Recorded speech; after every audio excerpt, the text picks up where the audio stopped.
Live from downtown Detroit, Local 4 News at 11 starts now. Mailman to the rescue. I look, and then there's no one there. A post office worker finds himself delivering more than packages. How he saved the day.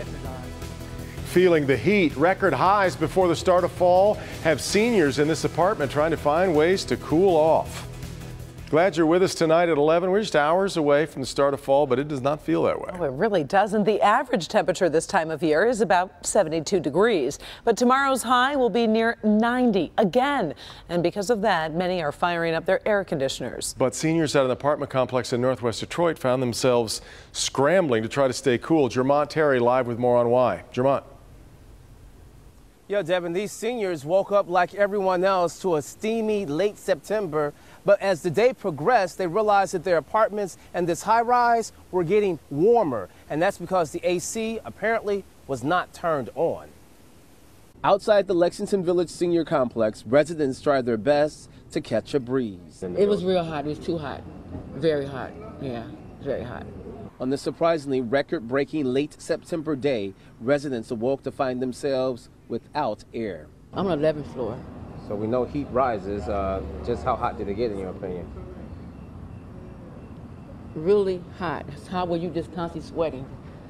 You know, if you was really older and really had a condition, you'd probably fall out. That kind of hotness. The management apparently cut off the AC to the high-rise a few weeks back, and Thursday's final day of summer heat wave left the entire high-rise scorching. And to add to the problem, an elevator was also out of order. It made the heat even more unbearable. Probably just thought it could turn it off. We probably thought the weather was going to be okay, but it got hotter. The weather's hotter this few days. Michael Logan came to check on his mother. It could get bad. It could get bad. Sometimes things get confused. See, our manager's on vacation. Okay. You know, here, and you know, things run much better when she's in her office. It took management most of the day to get the AC back on, but by then the heat had already generated throughout the entire high-rise. So people wait and hope they can get a good night's sleep. You're going to give them the opportunity to see how if the air kicks in tonight. Truthfully, but right now it's still hot. Yes, a lot of us came outside. Now, interesting enough, the AC turned on just before 10 o'clock. Again, we have 11, 12 stories that it has to generate through. I just talked to someone that was inside, said right now it is still a little steamy in those apartments. They're going to get it at least another 24 hours. For now, reporting live in Detroit, Jermont Terry, Local 4. All right, thank you, Jermont. You really feel for those residents, especially the older ones. It's just so hard for their bodies. Yeah, exactly. And safe to say, for everyone else, having a pumpkin spice latte tomorrow to celebrate fall isn't going to feel right. I don't think many people are going to do that. Yeah. Andrew is here with a look at the forecast. Yeah, put down the lattes, grab the snow cones, right? Exactly right. We really feel for those seniors and the folks in that apartment complex. Hopefully things will kick in and they'll feel a lot cooler and more comfortable tonight, because it can be literally be life-saving, and even on a late September afternoon and evening, right? 89 was the high earlier today, just 3 degrees shy of the record of 92 set way back in the late 1800s, and way above average. Average high this time of year, once again, 72 degrees. Well, for tomorrow, we're going to see a return of temperatures back into the upper 80s. Right now, we still have temperatures very much on the warm side, of course, across Detroit and southeast Michigan, and it stays that way as we go through this evening. As you can see, it's 75 warm degrees over at Metro, and over the next 12 to 24 hours, temperatures dip only into the middle and upper 60s before they go back up again into the middle and upper 80s tomorrow. And you're wondering about records for today and the next few? Again, the record high today was 92. Tomorrow's record, 91. We may just be a couple of degrees shy of that, or may even have a chance to tie it. And 89 for the record high on Saturday. We'll get close to that as well. Does this continue for the end of the weekend? More on that. And you know we still have a hurricane out there, at least one. We'll talk about that as well coming up. The U.S. Postal Service creed says rain, snow, heat and gloom won't stop them. But nowhere in there does it say your mail carrier can stop a speeding car. That's exactly what happened today in West Bloomfield when a mail carrier sprinted down Orchard Lake Road to stop a driver having a problem. Mara McDonald is live with the story tonight, and that is a very busy stretch of road, Mara. Karen, it really is, especially right in front of West Bloomfield High, which is where we are, which is why that mail carrier says he knew he had to do something or somebody here was going to get really hurt. Meet Brandon. looks like a Jeep four-wheeler. The person in there looks like they're tanking. Drivers trying to dodge that Jeep started calling 911 as mail carrier Brandon Franklin was driving down Orchard Lake on his route. See a lady in a Jeep, she's got her hazards on, she's just swerving over the road. And Brandon sees a lot of not so great driving being on the road all day, so he didn't immediately assume something was really wrong. When I was going to pass her, I was going to go give her the look like, what is this person doing? I look, and then there's no one there. The driver, a woman in her 30s, was passed out. I threw my flashers on in the mail truck, and I got as close as I could up behind her. I was like Usain Bolt. I just started sprinting, 100-meter dash, and I'm able to catch up to her. 911 emergency. There's a blue Jeep and a postman was running to help him. Drivers calling 911 saw Brandon sprinting down Orchard Lake as he jumped into the driver's side window. It's like a cartoon. My feet are like almost straight up in the air, and I'm trying to figure out how to stop it. So I just start trying to reach for it with my hand, the brake pedal. He pulled it off, stopping the car. West Bloomfield police were there minutes later. Of all the things you've seen on your routes, that takes the cake. Takes the cake. Back here live, police telling us the woman who passed out behind the wheel of the car was taken to the hospital. She's expected to make a full recovery. As far as Brandon goes, he's got a few bruises from his jump into the Jeep. We're live in West Bloomfield Township tonight. I'm Mara McDonald, Local 4. I would imagine so. All right, Mara. Well, the war of words is heating up between President Trump and North Korean President Kim Jong-un after President Trump beefed up sanctions on the country. The North Korean president issued a rare statement calling President Trump deranged and warning that he will, and here's the quote, pay dearly for threatening to destroy North Korea. Tensions have been mounting up as Kim Jong-un ramps up nuclear activity. South Korean media is tonight reporting that the North's foreign minister is saying that the country may test a hydrogen bomb in the Pacific. Right now, crews are working to cap a gas leak over in West Bloomfield. A contractor mistakenly cut a 12-inch line on Orchard Lake Road. Repairs are expected to take several hours. No evacuations have been ordered. Macomb County Spanish teacher is charged with stealing from her high school's homecoming funds. Lydia Johnson, accused of stealing from Dakota High School. $30,000 was raised for the school's 2016 homecoming, but only $11,000 of it was deposited into the account. Deposit envelopes and casino receipts were found in her classroom, and records show she spent more than $90,000 playing the penny slots at the MGM casino. Bob Beshara has lost his appeal to overturn his conviction in the murder of his wife. Beshara is serving a life sentence for plotting to have his wife killed in 2012. He claims his rights were violated by an ineffective defense and thus that he was denied a fair trial. But the Michigan Court of Appeals says no, the conviction is upheld. According to Fortune, one of the world's most powerful women works right here in downtown Detroit. General Motors' CEO Mary Barra tops the magazine's list for the third straight year. The ranking of women includes 26 CEOs who control more than $1 trillion in market capitalization. Pepsi's CEO Indra Nooyi and Lockheed Martin's CEO Marilyn Houston rank behind Barra. Something to be pretty proud of. It is. You should be on that list somewhere. A little bit lower than that. It's coming. A neighborhood on alert tonight as a peeping Tom is caught on camera peering into women's bedrooms. Why his routine has made it so difficult to find him. And Killer Coffee, a warning tonight about a popular coffee maker that's pulling its product from store shelves. But first, the billionaire businessman transforming downtown Detroit, going one-on-one with Local 4. Dan Gilbert dishes on his plans to build more than just skyscrapers. All we want to see is the best Detroit possible. We can't have the best Detroit unless the neighborhoods and the city are one organism and growing together. Moving downtown success into the neighborhoods when we come back. He's the man you have to undeniably credit for downtown Detroit's comeback. But Dan Gilbert, the man behind Quicken Loans and Bedrock Real Estate, says his plans call for more than just downtown skyscrapers. Evrod Kasmi goes one-on-one with Gilbert to discuss how he plans to bring back Detroit neighborhoods. Take time off? Do you take breaks? Yeah, I do. Billionaire businessman Dan Gilbert is speaking candidly with me about all things Detroit. The Quicken Loans founder constantly making headlines for revitalizing downtown. From the Q Line to Microsoft moving its headquarters to downtown Detroit to the new Book Tower, all of his efforts to revitalize the city seem to be centered in one location. But that's not all true. And they're saying, oh, Dan Gilbert is just here to gentrify, you know, Detroit. What would you say to those people? I mean, you just have to look at, just make sure you have all the evidence of what we're doing. It's evidence that's rarely talked about until now. His family of companies extends its efforts into the neighborhoods, donating more than $6 million to improving Detroit public parks. But if you don't give human beings some park and some space, I think that sort of collapses on itself. If you've noticed beautiful artwork along businesses throughout the city, it's all part of his Small Business Murals project. It's responsible for artwork on buildings like these on Mack Avenue, Grand River, and Schaefer Highway. In 2014, he chaired Detroit's Blight Removal Task Force. Since then, he developed the Rehabbed and Ready program, committing $5 million from Quicken Loans.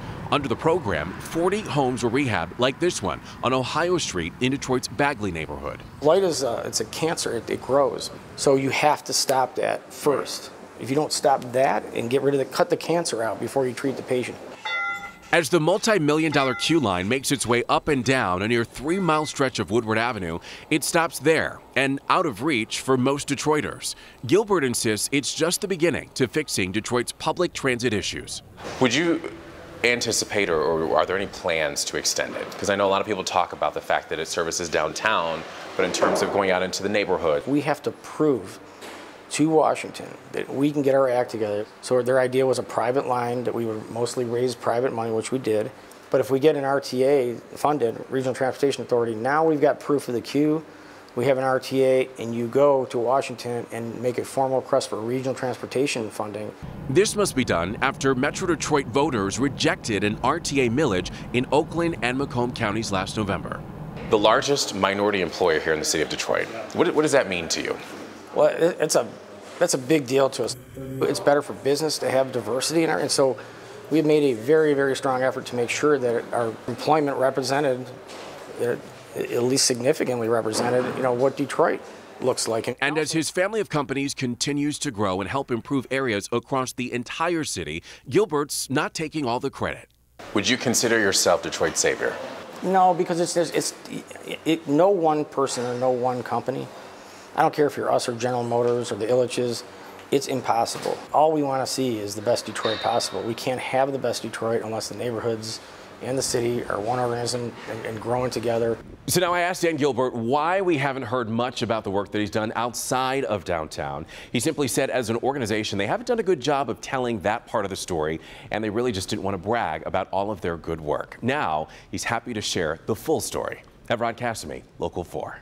And of course, what is now on his plate is the mayor has asked him to take over leading this bid process. That's right. Try and lure Amazon and 50,000 jobs to Detroit. Hoping that that's going to happen. But like they said, transportation is a huge thing in trying to win that bid. Yeah, we're going to talk about that effort to bring in Amazon. By the way, we'll devote the entire half hour to it on Sunday morning on Flashpoint. Here's a look at what Kimberly Gill is working on for tomorrow night.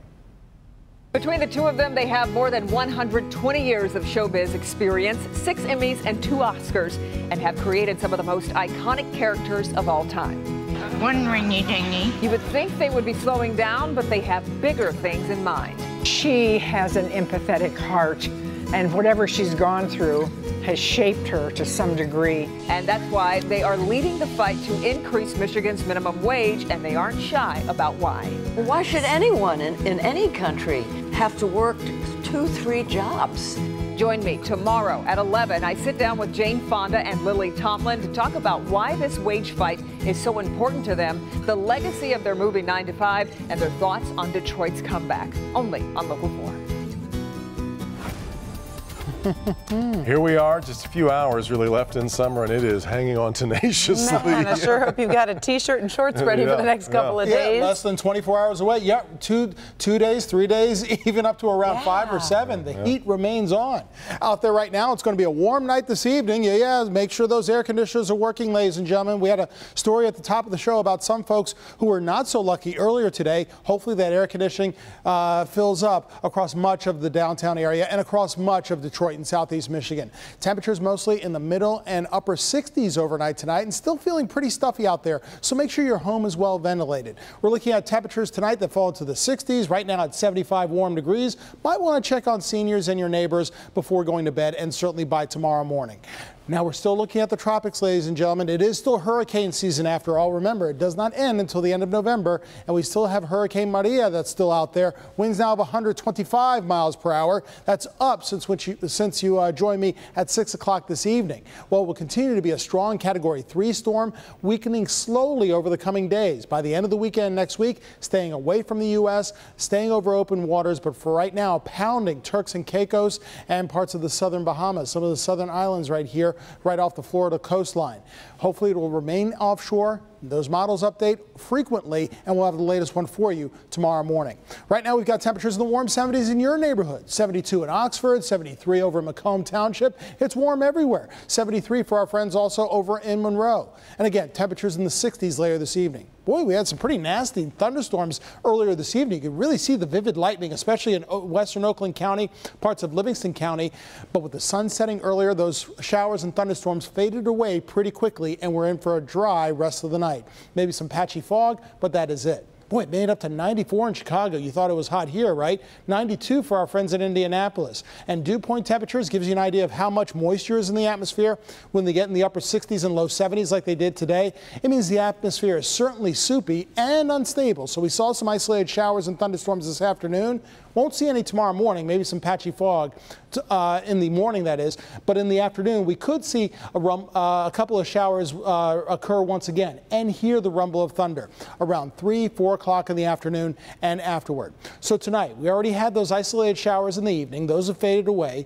Mild conditions to warm conditions for tonight. Temperatures down to the middle and upper 60s overnight tonight. And sunrise is at 7:20 or just afterward. It's 7:21.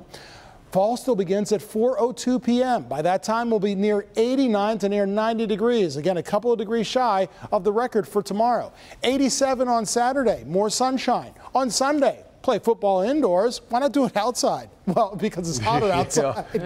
It'd be good to get some refreshing air conditioning inside Ford Field with a high of 86. And look at that, 80 or more as we go into the middle of next week. Got to get all the way to next Thursday before you see that kind of cool down happen. Exactly right. All right, Andrew. Thanks, Andrew. All natural and organic foods trending right now. Of course, not everyone is on board. Which company decided to put artificial ingredients back into one of its most popular products? And living up to its name, this coffee being recalled tonight because it actually could kill you.